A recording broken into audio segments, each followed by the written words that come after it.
શ્રી ગણેશાય નમઃ. કૃષ્ણ કનૈયા લાલ કી જય. ભાગવત ભગવાનની જય. સ્કંદ ત્રીજો. હે સ્વામી, તમે જ અંગૂઠો ધાવતા વડના પાંદડા પર બાળક બનીને સૂતેલા હતા. કપિલદેવ ભગવાનના ઉપદેશથી જ જ્ઞાન પ્રાપ્ત થતાં તેમના માતા દેવહૂતિની જીવન મુક્તિ થઈ તે વિશે હવે કહેવામાં આવશે. મૈત્રેય મુનિવર કહે, કપિલદેવના ઉપયુક્ત વચન સુણીને કધર્મ મુનિના પત્ની અને તેમની માતા દેવહૂતિના મોહનું આવરણ દૂર થઈ ગયું અને જેનો તત્વો વિષય છે એવા સાંખ્ય શાસ્ત્રના પ્રવર્તક કપિલદેવને વંદન કરીને દેવહૂતિ પ્રાર્થના સ્તુતિ કરવા લાગ્યા. હે દેવહૂતિ કહે, હે ભગવાન, જે પિતામહ બ્રહ્માજી સાક્ષાત તમારા ઉદય પટલમાંથી ઉત્પન્ન થયેલા પદ્મ કમળમાં જન્મ્યા છે, તેમને પણ જળમાં શયન કરેલા પંચ મહાભૂતો, ઇન્દ્રિયો, વિષયો અને મન એ સર્વથી વ્યાપ્ત ગુણોના પ્રવાહરૂપ વ્યક્ત અને સમગ્ર કાર્ય કારણના બીજ તમારા શરીરનું માત્ર ધ્યાન જ કર્યું હતું, પણ દર્શન નહોતા કર્યા. તમે સંકલ્પવાળા ને હજારો અચિંત્ય શક્તિવાળાઓ છો. તે જ તમારા ગુણોના પ્રવાહરૂપે પોતાની શક્તિનો વિભાગ કરીને જીવોના ભોગ અર્થ આ વિશ્વની ઉત્પત્તિ કરો છો. તાત્પર્ય એ કે તમે જીવોના ભોગોને માટે જ જગત ઉત્પન્ન કરો છો. તે પોતાની શક્તિથી કરો છો, નહીં કે સાક્ષાત, કારણ કે તમે નિષ્ક્રિય છો. હે સ્વામી, પ્રલયકાળે તમારા ઉદરમાં વિશ્વ સમાઈ ગયું હતું. તમે અંગૂઠો ધાવતા વડના પાંદડા પર બાળક બનીને સૂતેલા હતા. તે તમને મેં મારા ઉદરમાં ધારણ કર્યા. કહો કે તમે પાપીઓનો નાશ કરવા માટે સ્વેચ્છાએ પોતે જ ભક્તોના કલ્યાણ અર્થે આ દેહ સ્વીકાર્યો છે. પૂર્વે તમારા વરાહ વગેરે અવતારો થયા છે, તેમજ જ્ઞાન માર્ગનો ઉપદેશ કરવાને માટે આ પણ તમારો અવતાર જ છે. તમારા દર્શનથી હું ધન્ય થઈ છું. તમારું નામ જીહવા હોય એવા ચાંડાળ ચૂધ્યા અત્યંત શ્રેષ્ઠ છે. જેમણે તમારા નામ કીર્તનનું અહોભાગ્ય પ્રાપ્ત થયું છે, તેમણે જ પૂર્વજન્મમાં તપ હોમ વગેરે કરેલા હોવા જોઈએ એમ લાગે છે. હે પ્રભુ, તમે પરબ્રહ્મના પરમ પુરુષ છો, ચિંતન કરવાને યોગ્ય છો. સ્વતેજથી સંસારનો નાશ કરનારા છો. સર્વવ્યાપીને સર્વ વેદોનું નિવાસ સ્થાન છો. તમને કપિલદેવને હું નમસ્કાર કરું છું. મૈત્રેયજી કહે, ભગવાન કપિલદેવની માતા દેવહૂતિએ ઉપર પ્રમાણે સ્તુતિ કરી એટલે માતા પર પ્રેમવાળા ભગવાન મધુર છતાં ગંભીર વાણીમાં કહે છે, હે માતાજી, મેં દર્શાવેલો માર્ગ સુખેથી સેવાય તેવો છે. તેનો આશ્રય લેવાથી જીવન મુક્તિ પામશો. બ્રહ્મવાદીઓએ મારા સિદ્ધાંત સેવ્યો છે, માટે તમે પણ તેમાં શ્રદ્ધા કેળવજો. આ માર્ગ દ્વારા તમે મને પામશો. જે એ જાણતા નથી તે મૃત્યુરૂપ સંસારને પામે છે. મૈત્રેય મુનિવર બોલ્યા, માને આવો આત્મજ્ઞની ઉધ્વગતિનો ઉપદેશ આપીને ભગવાન કપિલદેવ માતાની સંમતિ લઈને ચાલી નીકળ્યા. બિંદુ સરોવર પરને તે આશ્રમમાં ને પુત્રે કહેલા યોગ ઉપદેશ પ્રમાણે યોગનિષ્ઠ થઈને એકાગ્રચિત થયા. ઉગ્ર તપથી તેમનો દેહ કુશ થયો હતો. દેહ પર ફાટ્યા તૂટ્યા વસ્ત્રો હતા. આશ્રમનો દેવી વૈભવ અને પ્રકૃતિની વસંતનો ત્યાગ કરીને ગૃહસ્થાશ્રમ છોડીને સાપ કાચડી ઉતારે તેમ લેશ માત્ર પણ શોક કર્યા વિના યોગનિષ્ઠા થયેલા છતાં દેવહૂતિ પુત્ર કપિલદેવનું સ્મરણ થતાં માતૃવાત્સલ્યથી વિરહ વ્યાકુળ થયા. મુખ મલાન થયું. પતિ વનમાં ગયા ને પુત્ર પણ ગયો. વત્સ વિના જેમ સુરભીન વલવલે તેમ દેવહૂતિ પુત્ર વિરહથી શોકમગ્ન થયા. તેઓ ભગવાન કપિલદેવનું ધ્યાન ધરવા લાગ્યા. હે વિદુરજી, પુત્રએ ધ્યાન વિષયરૂપ તથા પ્રસન્નમુખ ભગવાનનું જે સ્વરૂપ કહ્યું હતું તેનું સમગ્રતયા પ્રત્યેક અંગના ચિંતનપૂર્વક પવિત્ર મન વડે માતાએ ધ્યાન કરવા માંડ્યું. ભક્તિ પ્રવાહ યોગથી તીવ્ર વૈરાગ્યથી બ્રહ્મ પ્રાપ્તિ કરનારા જ્ઞાનથી પવિત્ર થયેલા મનથી સ્વસ્વરૂપનો પ્રકાશ થતાં સર્વવ્યાપી આત્માનું ધ્યાન દેવહૂતિ કરવા લાગ્યા. જેથી તેમની બુદ્ધિ પરબ્રહ્મ વિશે સ્થિત થઈ. જીવ ભાવ દૂર થતાં સઘળા ફુલ્લેસો નાશ પામ્યા ને જીવ મુક્તનું સુખ માતાને મળ્યું. દેવહૂતિ માતાની દેહાદિની ભ્રાંતિ શાંત થઈ. તેમણે દેહભાન ભૂલાઈ ગયું. કદર્મ મુનિએ વિદ્યાબળથી સર્જેલી વિદ્યાધરીઓ દેવહૂતિના દેહનું પોષણ કરતી હોવાથી તેમનું શરીર બીજાથી પોષાતું હતું. તેમની માનસિક પીડાઓ દૂર થઈ હતી. તેમનું ચિત્ત વાસુદેવમાં જ લીન થયેલું હતું. તપ તથા યોગયુક્ત માત્ર પ્રારબ્ધ કર્મથી જ તેમનું શરીર ટકેલું હતું. આમ સમય વીતતા દેવહૂતિ નિત્ય મુક્ત ભગવાન પરાબ્રહ્મ પરમાત્માને પામ્યા. દેહમુક્ત થઈ મુક્તિ મોક્ષ પામ્યા. હે વિદુરજી, જ્યાં દેવહૂતિ મોક્ષ પામ્યા તે પવિત્ર ક્ષેત્રે સિદ્ધપદ નામે ત્રિલોકમાં લોક પ્રસિદ્ધ પામ્યું. હે સૌમ્ય, દેવહૂતિનું માનુષી શરીર નદીરૂપ થયું. ભગવાન કપિલદેવ પણ માતૃ આજ્ઞા લઈને પિતા કદર્મ ઋષિના આશ્રમમાંથી નીકળીને ઈશાન દિશામાં ગયા હતા. ત્યાં સિદ્ધો, દેવો, અપ્સરાઓ, મુનિઓ, ગંધર્વો તેમની પ્રાર્થના સ્તુતિ કરતા હતા. સમુદ્રએ તેમને અધ્યા આપીને તેમણે નિવાસ આપ્યો હતો. સાંખ્ય શાસ્ત્રોનો આચાર્યોથી સ્તુતિ કરાયેલા કપિલદેવ ભગવાન ત્રિલોકની શાંતિ માટે યોગાશ્રય કરીને સમાધિમાં રહેતા હતા. હે તાત, તમે મને જે પૂછ્યું હતું તે બધું અને કપિલ ભગવાન માતા દેવહૂતિનો સંવાદ મેં તમને કહ્યો. જે મનુષ્ય ગુરુધ્વજમાં પોતાની બુદ્ધિને સ્થાપીને ગુહ્ય આત્મયોગરૂપ કપિલદેવના સિદ્ધાંતનું શ્રવણ કરે તથા અન્યોને સંભળાવે તે અંતે પરમ કૃપાળુ ભગવાનના ચરણારવિંદમાં સ્થાન પામે. નમો ભગવતે વાસુદેવાય. માનવીનો આ જડ દેહ પોતાનામાં આત્માને જકડી રાખે છે. શરીર તો અચેતન છે. અચેતનને ચેતનની આ ગ્રંથિ મોટી છે. કારણ કે જડ વસ્તુને ચેતન કઈ રીતે બાંધી શકે એ પ્રશ્ન છે. આ ગ્રંથિ ખોટી પણ હોઈ શકે, છતાં રાત્રે મનુષ્યને આવતું સ્વપ્ન જે પ્રમાણે માનવીને ધોળે દ્વાળે ચંદ્ર તારા બતાવે છે તે જ રીતે આ ગ્રંથિ તેને હસાવે છે અને રડાવે પણ છે. રાજા પરીક્ષિતને માથે મોત ઘુમાવતું ભમતું દેખાય છે, પણ આપણને કોઈને દેખાતું નથી. પણ કોણ કહેશે કે દેખાતું નથી? એવું કહેનારને લોકો મૂર્ખાણામ શિરોમણી કહેશે. આપણે સૌ ઋષિના બાળકો છીએ. આપણામાંના કોઈનો જન્મ પરદેશીને ત્યાં થયો નથી, પરંતુ ઋષિકુળ વંશમાં થયો છે. 7 ઋષિઓ સપ્તર્ષિઓ એ બધા પરણેલા છે. પણ વસિષ્ઠના તારાની પાસે જ અરુંધતીનો નાનો તારો દેખાય છે. ઋષિઓએ ગૃહસ્થાશ્રમમાં અપનાવેલો છે. આપણા અંતરમાંથી ઓમકારનો નાદ થાય છે.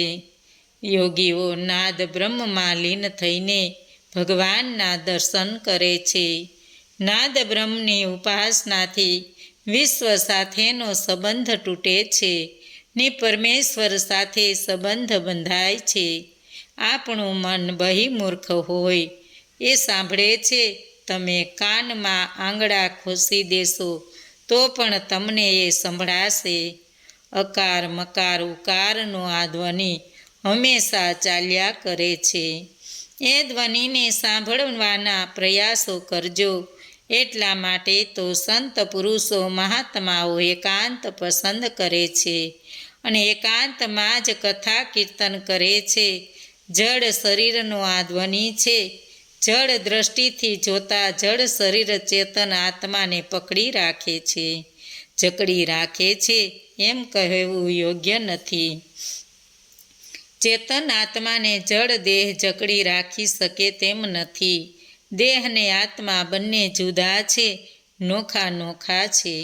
એ બધું જાણે છે, પણ તેનો અનુભવ ભાગ્યે જ કોઈ વિરલાને થાય છે. વિરલા જ એનો અનુભવ લઈ શકે છે.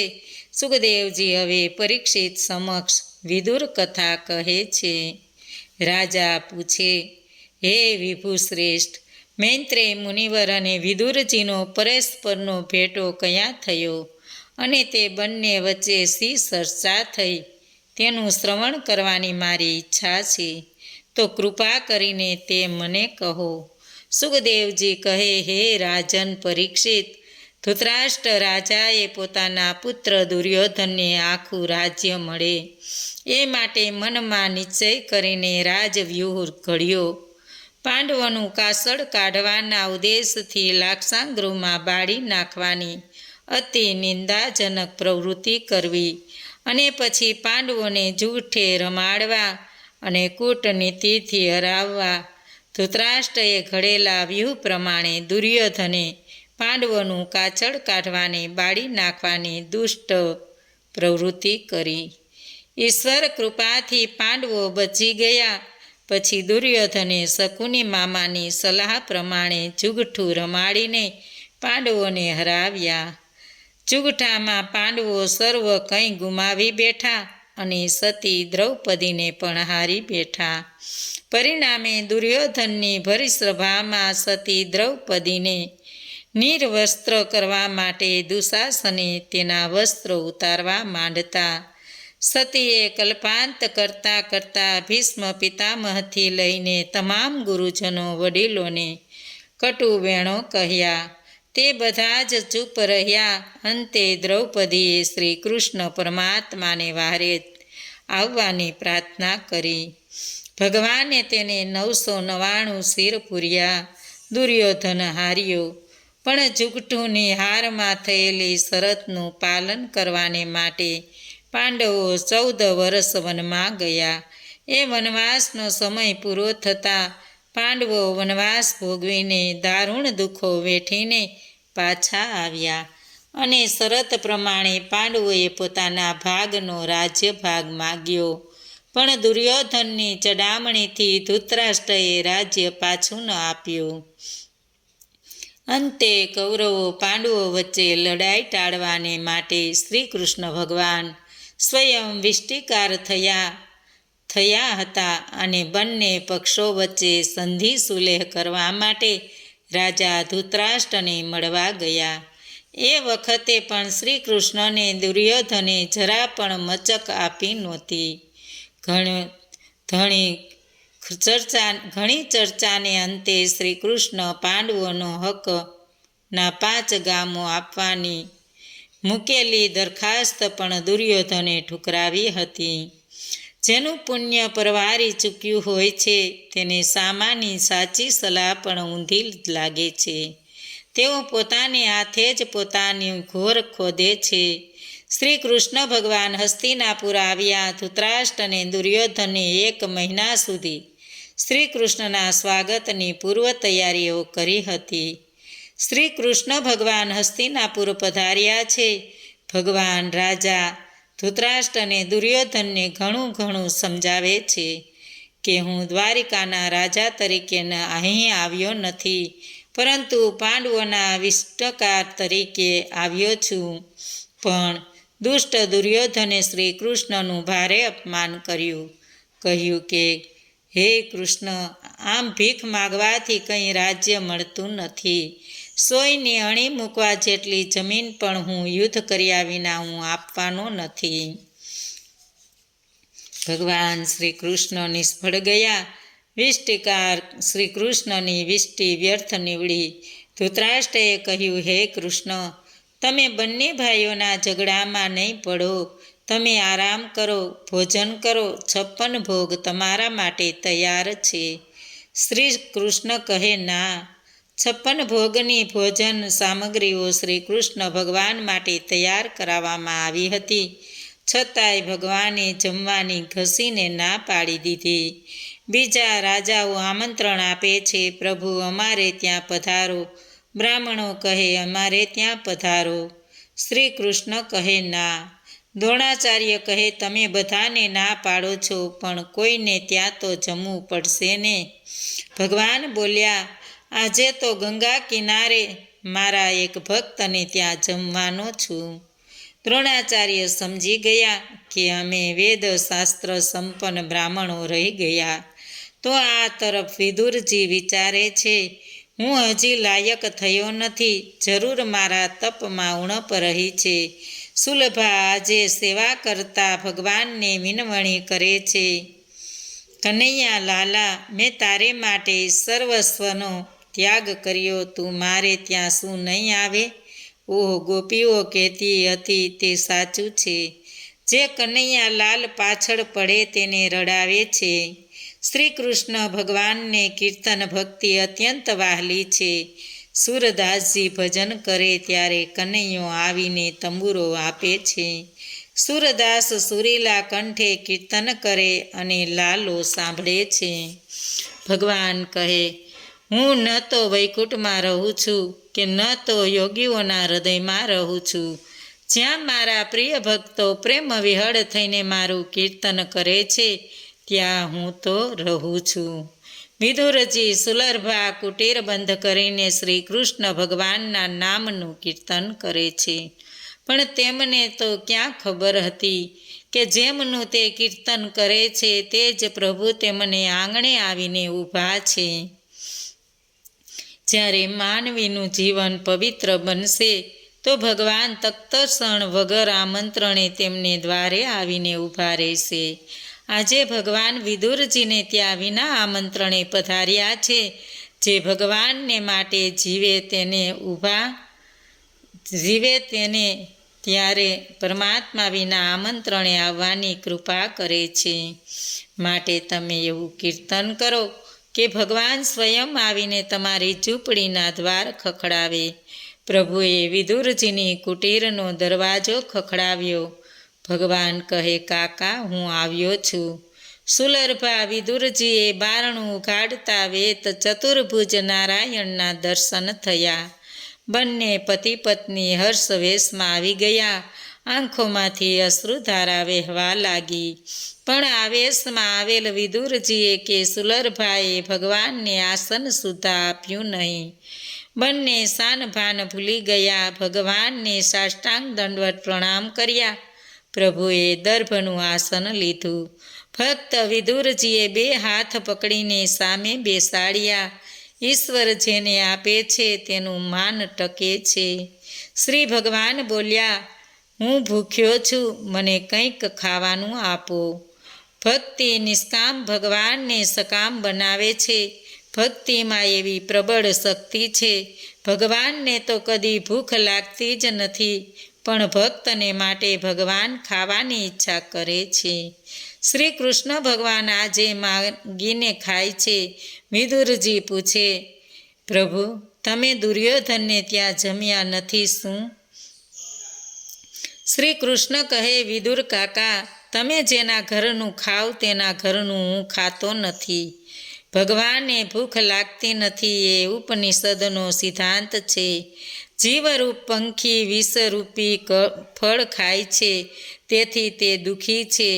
ઉપનિષદોનો સિદ્ધાંત ખોટો નથી. પ્રભુ તો નિત્ય આનંદ સ્વરૂપ છે.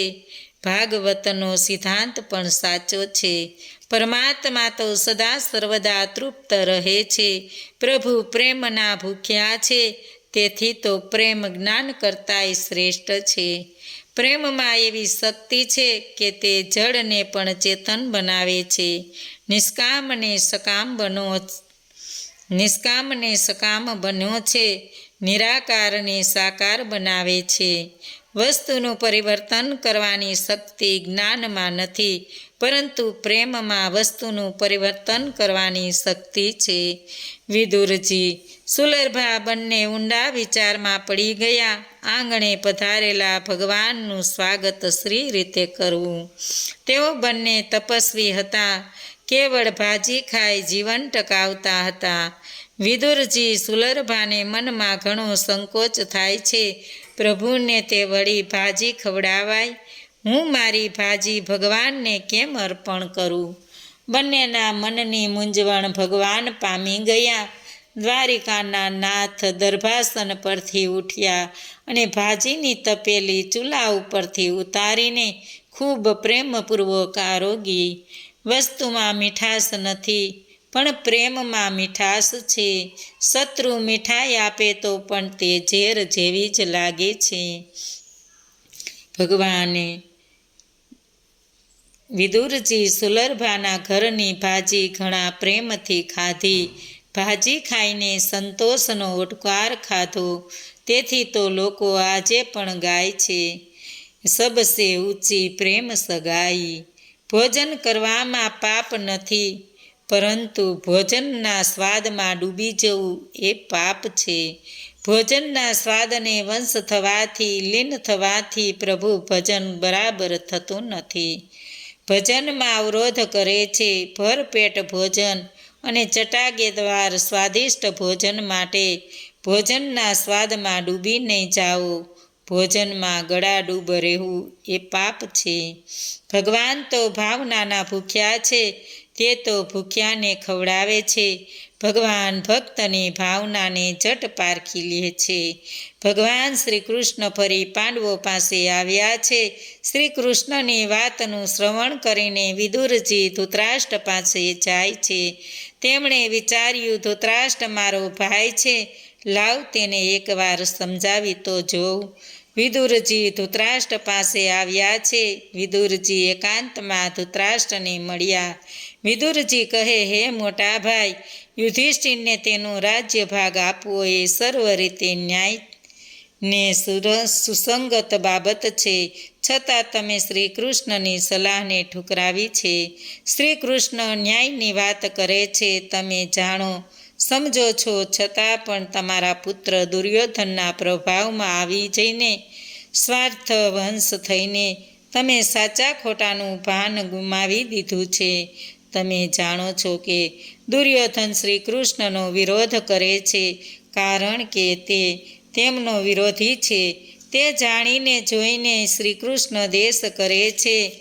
તમે એ બધું જાણો છો, છતાં દુર્યોધનની હામાં હા મેળવીને શ્રી કૃષ્ણ સાથે વેર વધારવાની કુનીતિ અપનાવી છે.